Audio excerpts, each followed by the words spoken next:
So I wish I could ask you who your clients were. I know. It is the $1 million question. She's sworn to secrecy. I do love my house. I don't really want to sell it. So.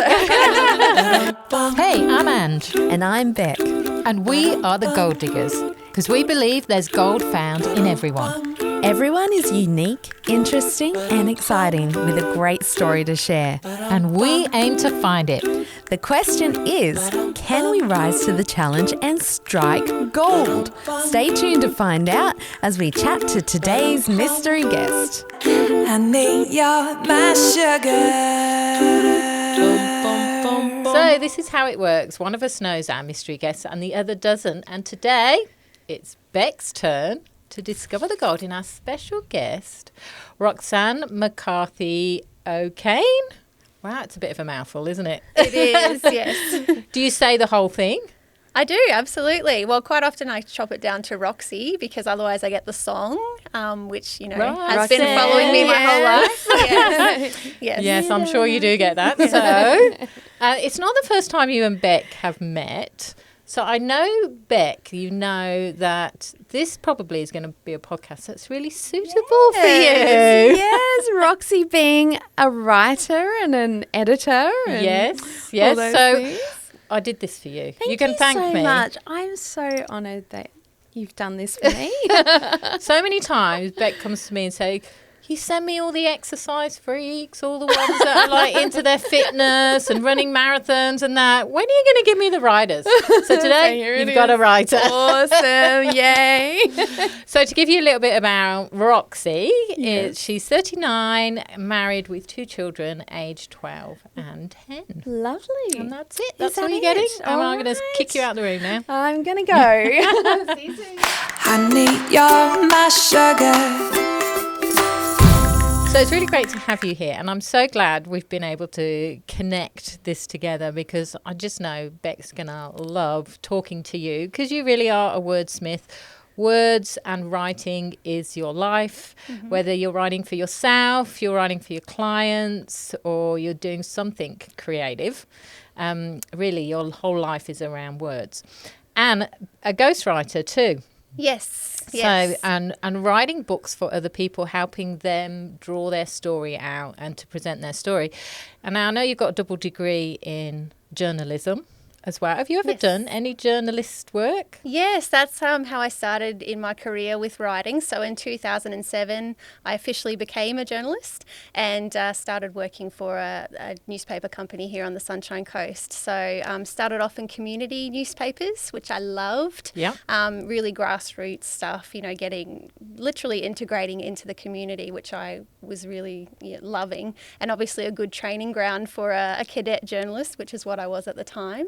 And then, moved up in gradings and then eventually ended up at the Sunshine Coast Daily. So worked for almost 10 years with that company and then freelanced for a few other publications for a few years after that. Well, that explains why you are so well known on the coast here. Like, you really are a community person. A lot of people know you and a lot of people have used your services, as have I.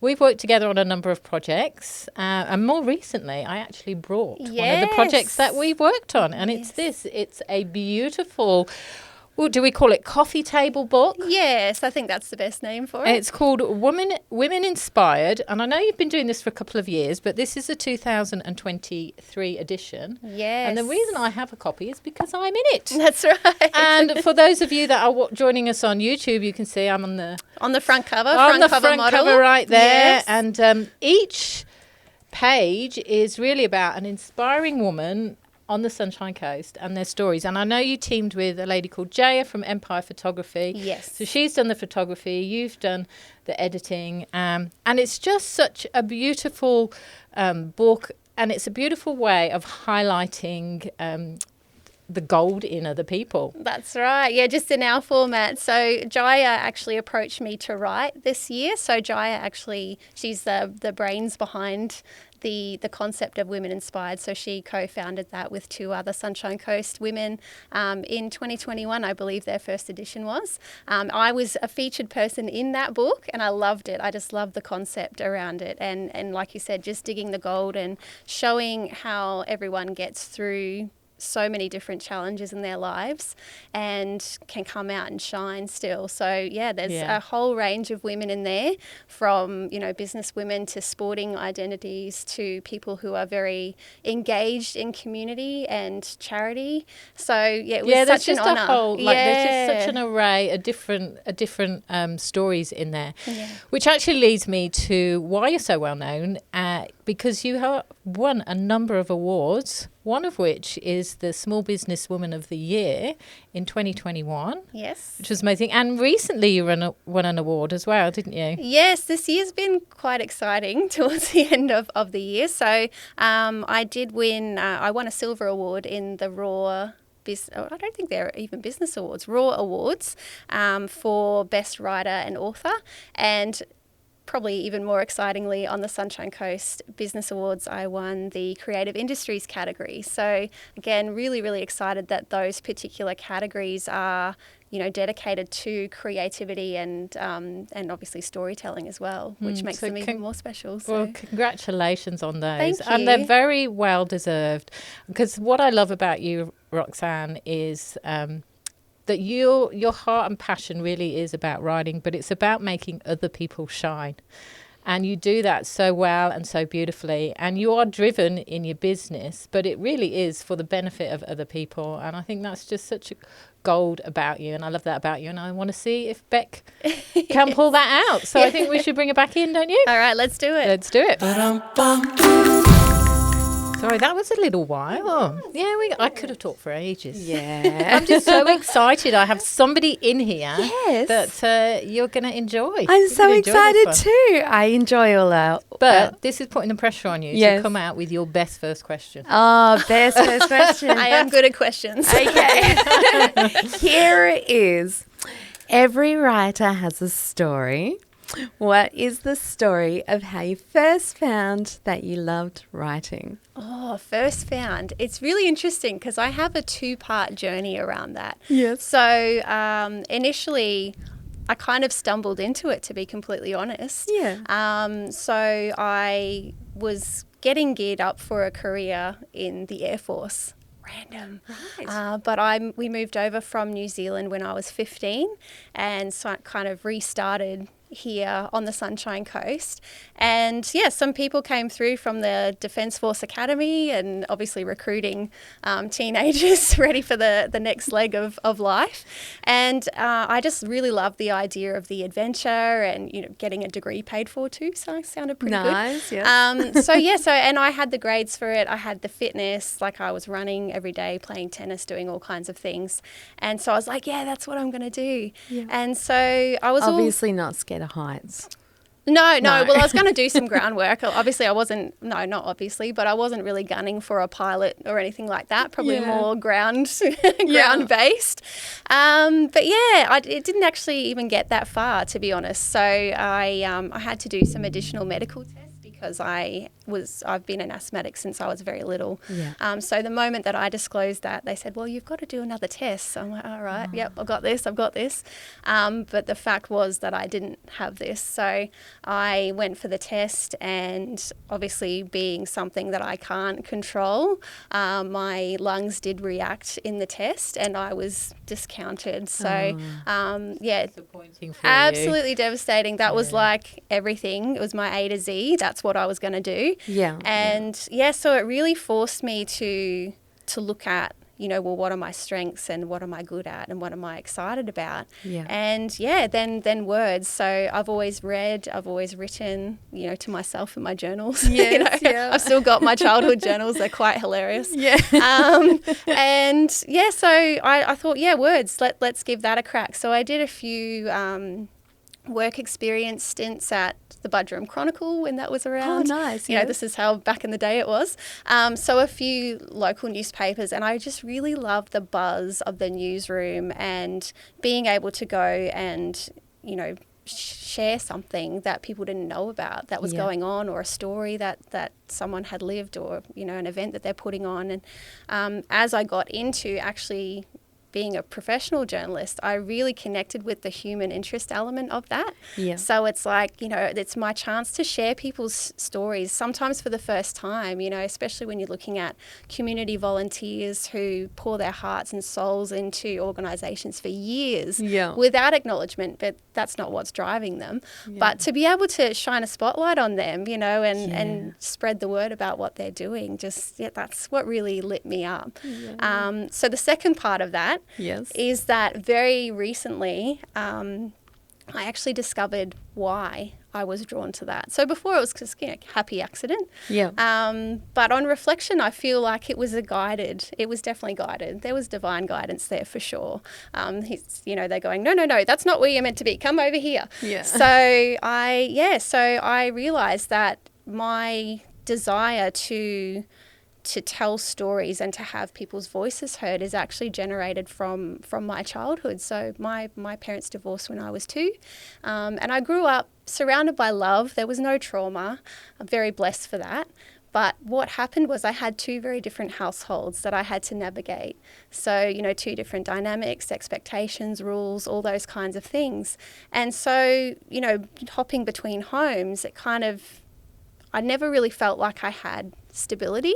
Mm-hmm. And I mean that with love, because it wasn't, that was just my interpretation as a child. Yeah. So I didn't feel stable. So the result for that, for me, was to just, be the people pleaser and show everyone else and highlight them and, kind of keep myself within myself a little bit. Yeah. So when I found journalism, I'm like, hey, I can empower other people to do this. I can share their stories and I can, get their words out there. And that was what really drove me for a very long time, and still does. Yeah.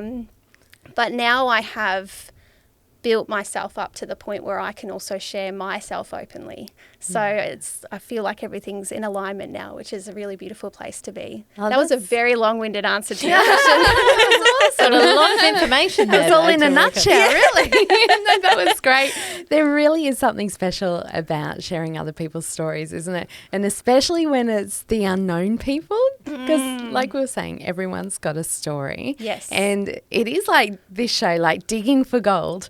And you can be talking to someone in the street and find out a remarkable thing about them or something they've done in their life. And you're like, I wish everyone knew that this person had done that. Mm-hmm. And absolutely, there's something really satisfying about having the ability to do that for that person and to get it out there. Absolutely. And I find the most humble people often have the most powerful stories too. So being able to have someone open up to you and share more of themselves is a absolute privilege. I really love it. So yeah, that's great. So as a child, your earliest recollections of writing was in your journals. Yes. So that would have helped stabilise you too, do you think? Absolutely. Yeah, it really helped. And I didn't know anything about mindfulness and stuff back then, but it was kind of my way of expressing how I was feeling and also, a little bit of documenting what was going on. But when I read back, it was all about how I was feeling and, and it really helped to be a beautiful outlet for that. Because you say that you found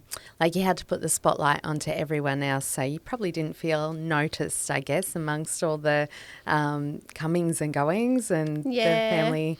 The flip side of that too is that I moved into overachieving too. So, straight A student, all that kind of thing. Yeah. But, it all worked out well. It gave me a good work ethic. It's, it's really given me a lot of the skills that I'm able to use today. So I look back on that with absolute gratitude. So it served its purpose very well, didn't it? Absolutely, yes. So when you say that you're now telling your own story as well, can you tell me what that looks like? Yeah, so basically when I decided to launch into ghostwriting, as you can imagine, there's a lot of secrecy around that, so and legal secrecy too. So with all of my clients, I have to sign non-disclosure agreements. So as a business, from a business perspective, I can't go out and go, hey, I'm working with this amazing person and this is their story. It all has to be kept under wraps. So in order to get everything out there and get known, I had to really step up and share my story and more of myself.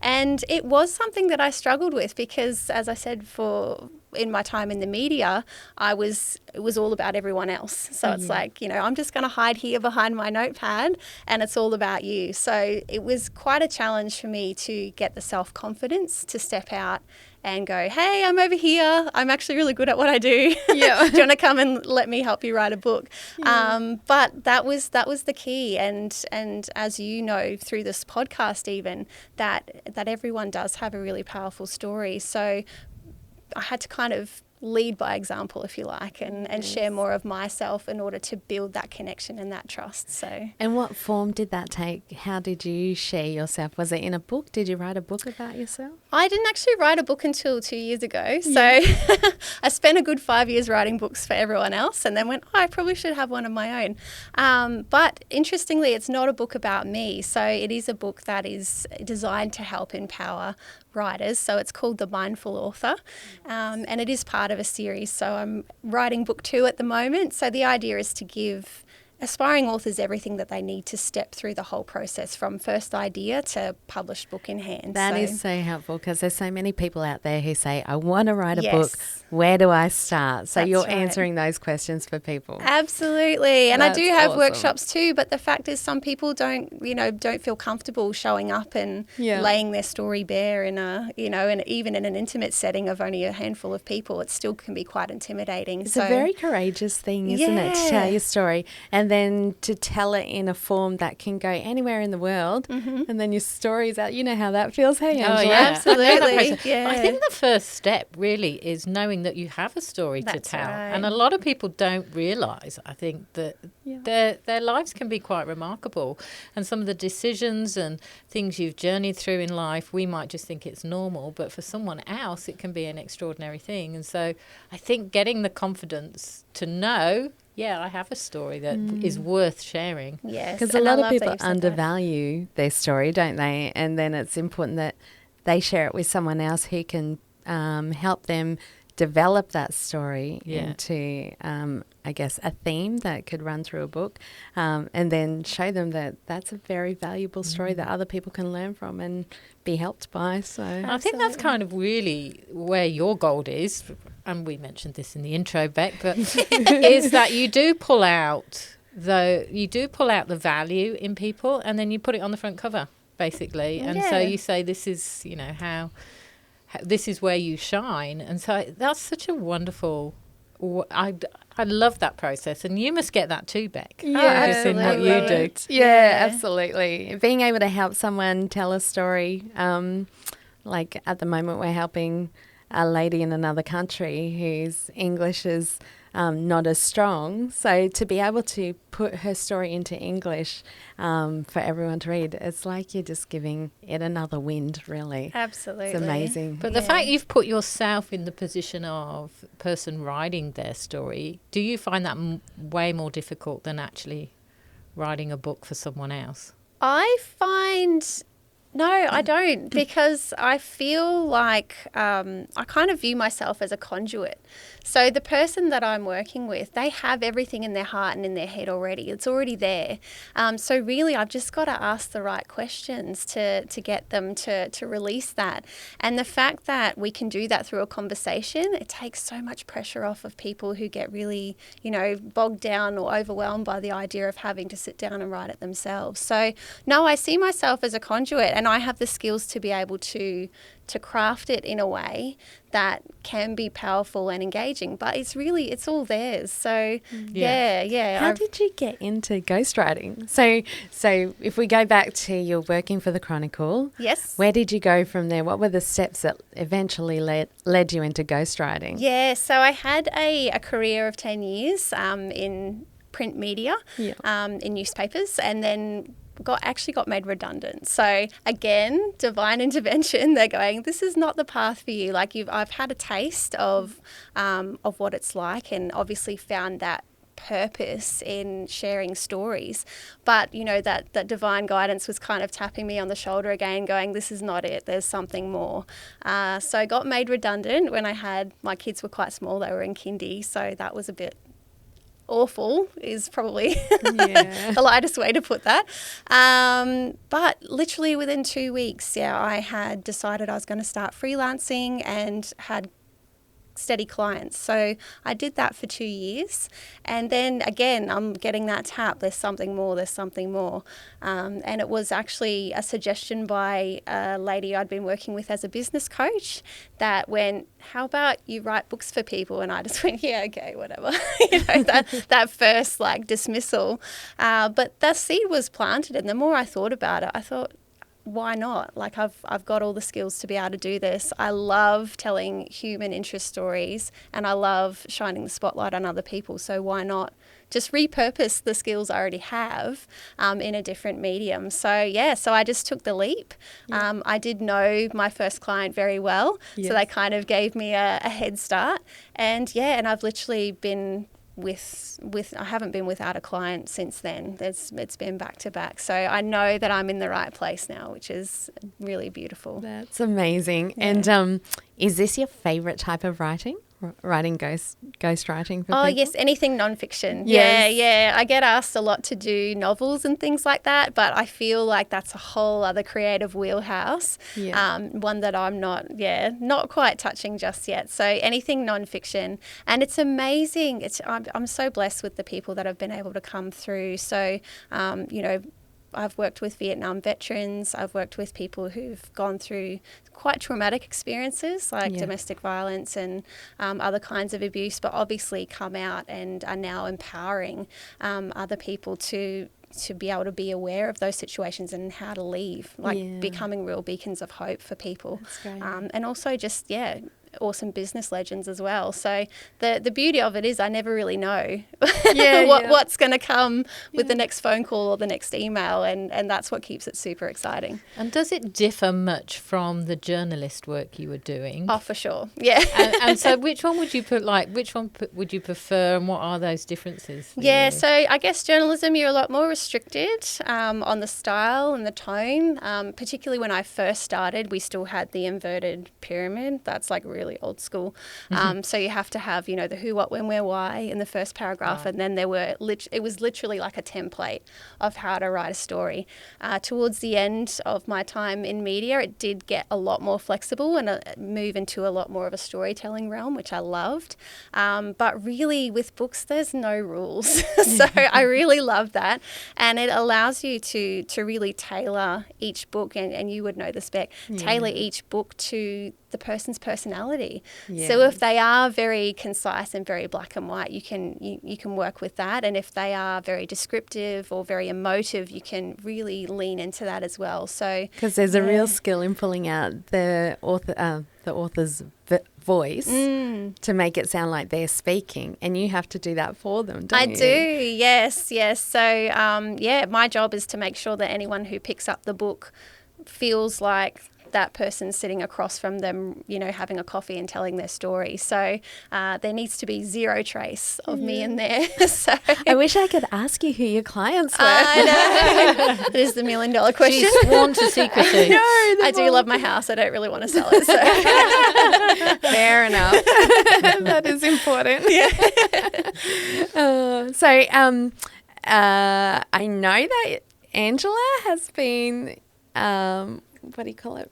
In one of your books recently. Yes. Featured. That's a word I was thinking of. Yes, one of our cover girls in Women Inspired. Yes. Yeah. So that was my first time writing for the project, but it has been going for 3 years. Yes. So it was a real honour to be asked to collaborate with Jaya, who did all of the beautiful photography and design for the book. Yeah. So it was a big challenge. Did you write all of these? Or? Yes. Yeah, wow. So 42 stories. Amazing. I think I started out with over 200,000 words of content after interviewing all the ladies, and then I was allowed maybe 550 words per person. So there was you really had to condense it. Yeah, really had to get to the core of their message as quickly as possible. So there's you. That's beautiful. There she is. Right here in the gold digger's chair. Yes, that's right. Yes.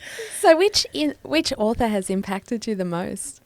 Oh, that's a good question. She's going to have to say me. Besides Angela. Well, you can talk about Angela. I do love Angela's book. Yes. I don't think there's any single one, to be honest.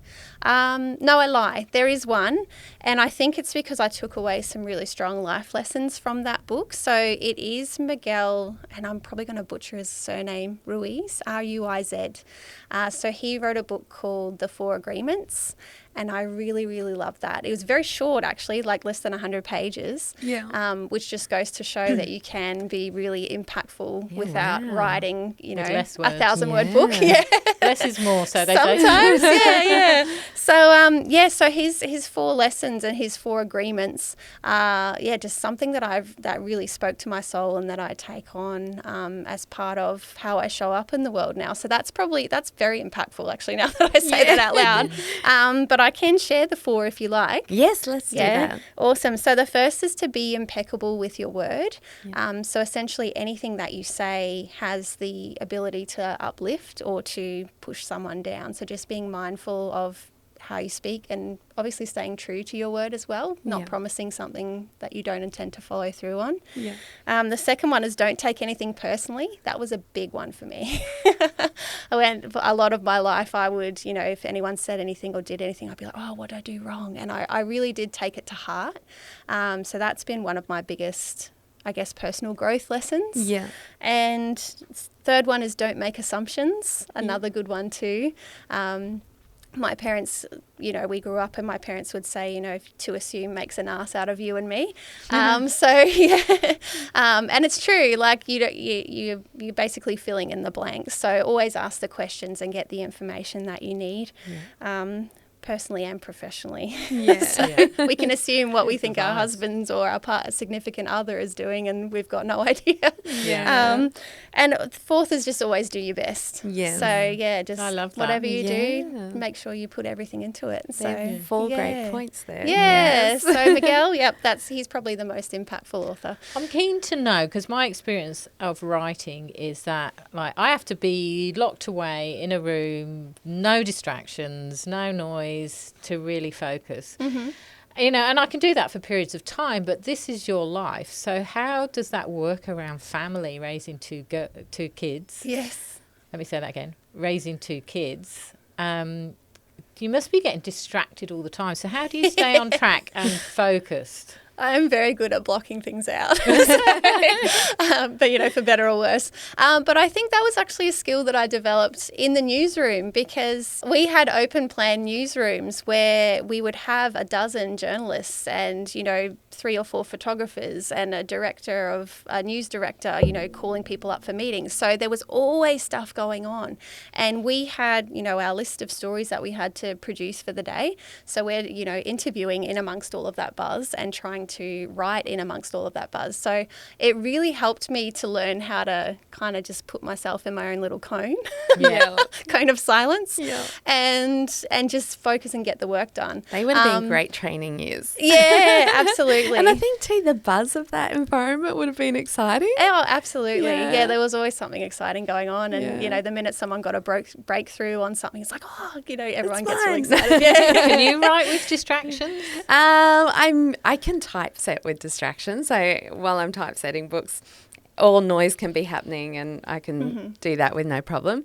If I'm reading through a manuscript and having to really soak it in, I have my headphones on if there's noise in the room. But yeah, definitely it depends what I'm doing. So if I'm reading to absorb, it's got to be quiet, or classical music, I can't listen to music with words in it. Or if I'm typesetting or designing, it can be as noisy as whatever. So, everyone has very different processes, and that's what I love too. Like sometimes I just feel like putting music on just to have noise. Like I feel like I thrive in chaos. So if it's too quiet, I have to make noise, like if my kids are at school or whatever. So can you separate yourself? So if you've got a story that's maybe it's quite a traumatic experience and you're deep in the story as you're, you know, formulating it, then to think, okay, the kids need feeding, to switch off. Have you had to learn that skill to do that? Yeah, and I think, again, that journalism background really does help. There's a balance between being empathetic and giving everything to the story to make sure that it's presented, how it was intended by the author or by my client, and taking it on as my own. So again, that was a lesson that I learned even as a young journalist. You're showing up, you never really know sometimes what you're showing up to when you're sent out, particularly on police calls, for example. Seen and heard some not so great things in my time there. How do you navigate that? So do you flip into a part of your brain that goes, okay, this is I'm there to do a job. Right. It really just came down to, I'm here to do a job. I'm an observer. I need to let people know what's happened, and that's it. Yes. So it does sound cold-hearted almost, but you kind of have to flip into that mode to be able to get the job done. With ghostwriting, I get to know my clients on a very intimate level. So we work together for months. So, it is, I come to feel like a friend to them. And so, I do feel some of their pain. But again, I have to realise that in order to do the story justice, I have to have that little bit of separation so that I can focus on that emotion. Gathering the information and the emotions involved in that to put together. That's right. So you can kind of separate that a little bit from being wholly involved, I guess. Absolutely. Because, sometimes people are opening up to me about things that they've never told their closest friends and family. So, and it can be heavy. So if I take that on, it impacts my ability to share their story properly. So why do you think you're so passionate about helping other people share their stories?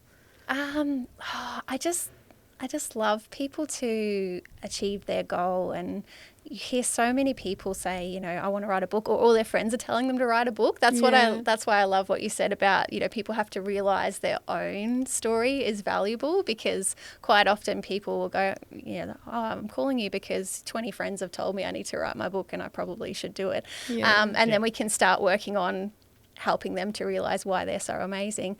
I've talked myself out of remembering what your question is. So can you remind me again? Why are you so passionate?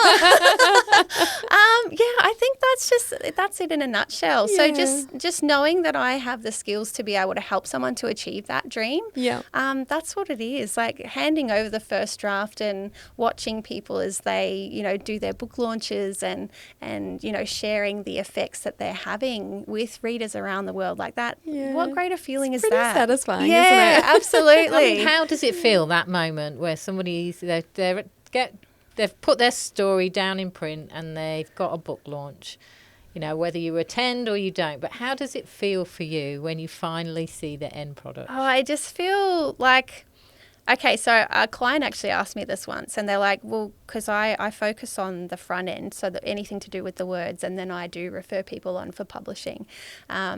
But I feel like I'm energetically tied to that project until that moment. So when they're standing on the stage or sharing their book online, whatever it looks like for them, I just feel this real sense of completion and like, all right, like that story's now got its own life. It's going to do its thing and make amazing change in the world. So just that feeling of completion and obviously really excited for them to have done it. It's exciting, is it? Like I love, so you probably do more the stuff that I like to give someone else to do. Yeah, I like that's right. to do the end part of it where I do the proofreading and then we go through and typeset and design everything. And you make it look beautiful. Yes. I like to present basically it. Right now in this room we have someone that can take your concept of the book from start to finish. That's right. Yes. Yeah. We can get it into the bookstores for you. Yeah, that's right. And a podcast on it. Yes, there we go. It's all right here, folks.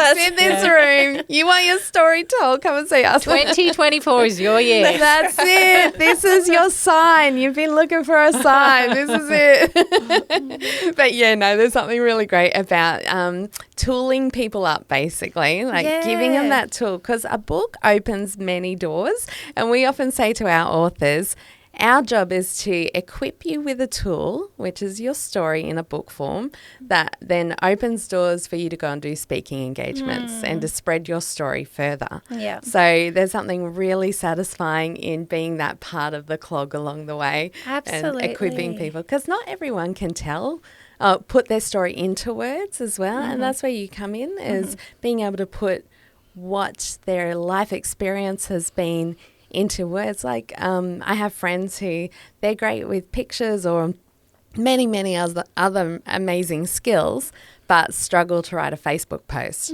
And whereas that is just second nature, like for people like us, like we don't think twice because that's our skill set. That's right. So if someone's got an amazing life background and story, but they haven't got that skill set, then you're the kind of person to come to. Yeah, thank you. That's why I have a job, yes. Yeah.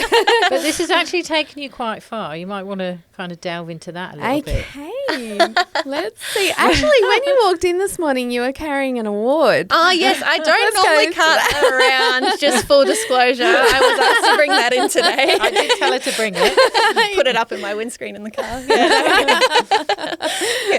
So tell me about how far you've taken your writing. Yeah, so as I said, I've always got ghostwriting clients on the go, and I really, really love, we talked about the tool, but having just seeing the journey that people go on through that. And in order to get more people, excited and engaged in that journey of transformation that happens when they become an author, entering awards were kind of a way for me to bring awareness to the fact that ghostwriters exist. Yep. And that I am here to help. So I did start entering my first business awards probably a year or two into starting my business. So it's kind of almost been, an awareness exercise. Didn't actually win my first one until 2021. And that was the Small Businesswoman of the Year here on the Sunshine Coast. Oh, great. Yeah. But then this year has been really exciting. So obviously momentum is building. I might be getting more confident. Who knows? Maybe it was just my year. But I did win the Sunshine Coast Business Awards Creative Industries category. Oh, nice. And I won a Raw Silver Award for Best Writer and Author. Wow, that's and awesome. my very first book won an International Gold Award for Best Writing and Publishing book. So that's yeah, brilliant. it's been really exciting. So which award was it that you brought in today? I bought them all. Show and tell. So I think I'm like, I literally just got the Raw Award. That was held in Sydney, and I couldn't attend because we had a house full of COVID at the time. Oh, no. So that just literally arrived in the post 2 days ago. So just in time for me to bring it in today. Yeah. Yeah.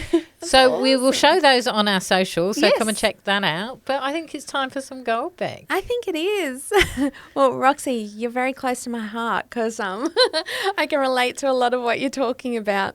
And I love how you've taken your life journey, so from childhood and your experiences, and you can look back and see how that has all developed into making you into the person with the skill set that you have today. And then to be able to go on, and you've got this passion for people, don't you? Yes. You just love people and love stories, and it's like you're doing what we're doing, digging for gold. So I know that makes you attentive to everyone that you speak to because you're always looking for the story in the person. And then to be able to have a skill where you can serve others and help others to share their story and get their message out, as well as help them understand their own story. That's a big part of ghostwriting too, isn't it? Helping them to understand their own story so that others can then share in that learning as well. It's a great skill to have, and something that you can share with the world on behalf of others. But not only that, you're also shining your own light. Your own light is shining. I shouldn't say it like that. Your own light is shining. And I think it's beautiful. I feel like you're going from strength to strength, and each piece that is added is just making that brighter. So it's been great talking to you today on a subject that's definitely close to my heart. Yeah. And thanks, Ange, for bringing her in. Yeah, I know. It's great. I thought you'd like that one. I love all our guests, but this is really interesting.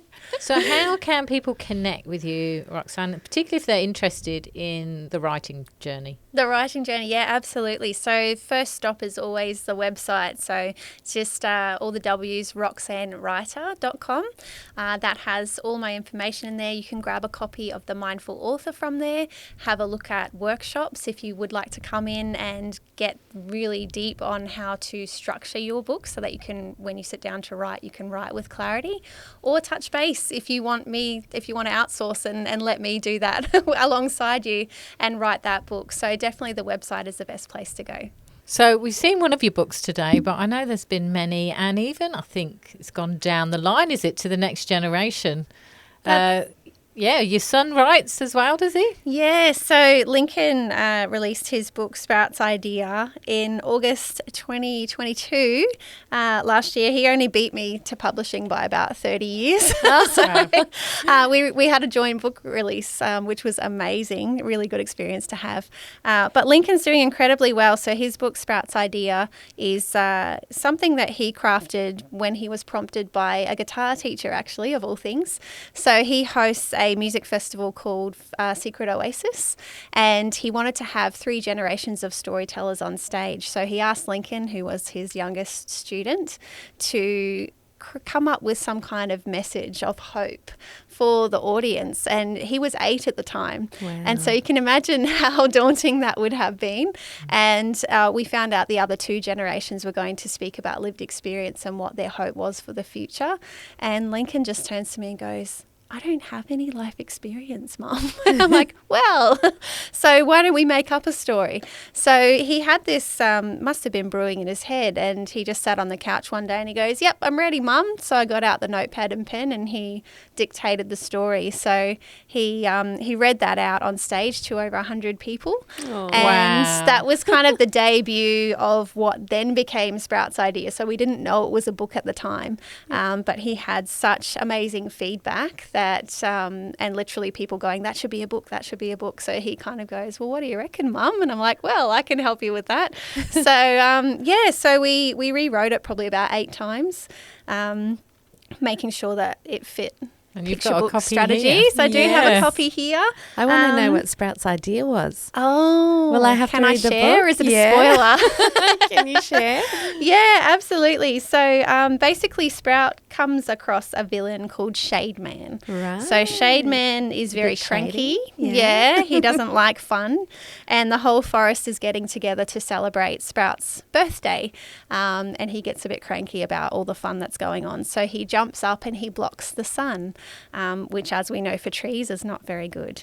So he stayed up there for a long time and all the trees were starting to wither, and Sprout decided that they had to band together to do something and help to get the sun back. So basically he convinced the older trees to leave the safety of their roots that have been in the ground for hundreds of years and make a ladder, so working together to climb up and reach Shade Man. So initially he was going to throw Shade Man in the water, but then we thought about, well, how can Shade Man be redeemed? Like, how can we, give him a second chance? So he decided that instead of that, Sprout was going to give him a hug. And because that's the first time that he'd felt love in a long time, he turned back into a sun man. So there's so many layers. And it's illustrated. It is, yeah. So he worked with an illustrator in Sydney. Yeah. Cara this is Ord, who's amazing. amazing. That's great. Yeah, so they worked together via Zoom and came up with some really beautiful concept drawings there that have been awesome. But they were cute to watch together. And this is available also on your website. It is, yes. So Sprouts Idea is on there, as is the Women Inspired book as well. So one-stop shop. We like to make things easy. Lovely. But yeah, so Lincoln was invited just recently actually to come on board the Bonza Airlines maiden flight from Maroochydore to Darwin. They were hosting a pajama party in the sky because it's a red-eye flight, so I guess they're trying to get people excited about flying at that time of night. And they were looking for a local author, and Lincoln's name came up, so they asked him to come on board, and he sat in the back with the head cabin crew lady, Justice, who was beautiful, and read out his book to the passengers as a bedtime story. Aww. So That's really cute. Yeah, So he's got a budding career following in his mother's footsteps. He's ahead of really him. embraced it, yeah. So there was a bit of fear given his age that I thought once we publish it, he'd be like, oh, yeah, tick, done, move on. Yeah. But he's, still over a year on and he's still as passionate about it as ever, which is That's wonderful. so beautiful. Right. Yeah. It probably inspired a spark that he'll keep going on and writing more books. And inspiring so many others too. It's been beautiful to watch. So he goes around to schools and reads the book and shares the story. And there's so many kids that are now going, oh, kids can be authors, and you can just see their eyes light up. And obviously for even, for grown-ups going, well, if an 8-year-old can do it, what's stopping me? So it's been really awesome. Yeah. Oh, that's fantastic. Yeah. Great. So congratulations on an award-winning year. Yes. And thank you for being with us today. It's Thank been a pleasure to have you. It's been so fun. Thanks so much, ladies. Thanks, Roxanne. Honey, you're my sugar. Roxanne. That was so out of key. To put on the how's it go? You don't have to put on the red light. Let's not sing that about her. She's probably sick of that song anyway. She's probably so sick of that song. But I finally brought you a writer. Yes. And thank you so much. I really appreciate it.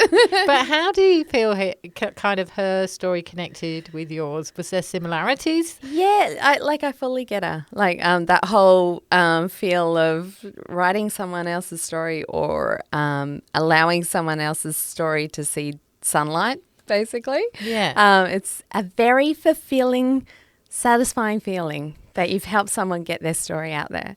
Yeah, I can imagine. It's a bit like this podcast, really, isn't it? Yeah. Like pulling out the gold in somebody. And we love it every time someone leaves the studio and they say, oh, I feel really good about myself. Thank you. You know, to be able to do that for someone, it's actually really, it's just such a nice thing to be able to do. Yeah, it's really special. And I think too, everyone impacts other people by what they've been through, because we can't all go through the same experiences. So if we can learn from other people's life experiences, then we just gain more for the knowledge, don't we? Yeah. So I think that's a really special thing about sharing stories, and I guess also people realizing that they have a story. Yeah, that's the big key, isn't it? It really? is, isn't it? Because a lot of people downplay, like we talked about, a lot of people downplay their own story and they think, oh, no one wants to hear about me. It's too boring. Might be boring for you because you've lived it, but for someone else, like we were saying, everyone's had different life experiences. So to hear of your life experience might be a learning curve for someone. I like what she said, though. You know, obviously writing for her was something that presented itself quite young in her life. Yeah. And this, because her parents got divorced when she was 2. And I kind of got the sense that she struggled to maybe speak up for herself and, you know, just encouraged other people and shone the spotlight on other people, but probably hid in the shadows a little bit herself, and so took to writing. Yeah. And she says about her journals and that they're a bit funny, that she'll look back now and they're, you know, she can have a good laugh at them. But I reckon she delved into journals. Like that would have been just her outlet for all her emotions and thoughts and everything. And we didn't go there too much with her today, but I think that would have been a big part of just childhood outlet, really. Well, you're a writer, so is that something that you did that present early for you? Yeah, I used to write simplistic journals as a little kid, like just little bits about what I did on each day. And then as I grew older, I've got boxes of journals now. Like even now as an adult, I continue to write journals. Not so much about today I did this, this and this, but more about my thoughts on what's happening in the world, or what I'm reading in the Bible, or just thoughts that are impacting me at the time. But and it's how your regular. emotions are evolving in those moments. And even just like, well, that's probably why you've released so many books now, because you are used to that process of kind of digging deeper into yourself and presenting that in word format. Yeah, that's right. And finding meaning in things. When you write things down, it reads differently to what it does in your head.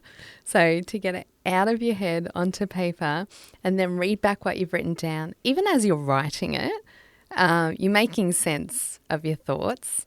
And then when you read it back, you're like, so I've written that, but I can see why I'm feeling that way and what the good is in that. So you can kind of like give yourself therapy. Yeah, I get that, because when writing my book, I found that process was the same. Like, I didn't realise I thought something until I wrote it down, and then all of a sudden it kind of makes sense to me. Oh, okay, well that's probably why this has happened, because I was feeling that at that time. And that's the great thing of being able to go back and reflect. And your brain processes what was going on as well. So yeah, I guess the only other thing that I wanted to maybe us to delve a little bit deeper in is that whole writing process. Because I know I asked her the question about distractions and things like that.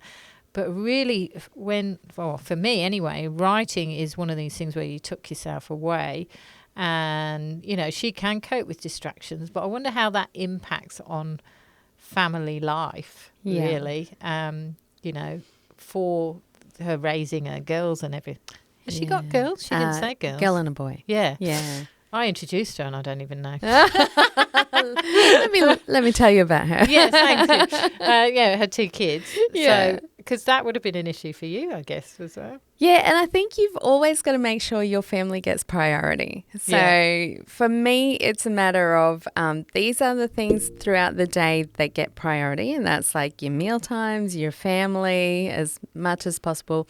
And then you work around that. So you work your work around your priorities. Even though work is a priority, family's most important, and that works well. I guess that works with anything though, doesn't it? Yeah, I think kind so. of a universal thing. You got to keep your relationships looked after. That's number one. So, So anyway, finally got you a rider, Beck. yes, thank you. We can tick that off the list then. That's right. I appreciate it. So that's it for today's podcast. You'll find us on all the major podcast platforms. The podcasts come out every Wednesday.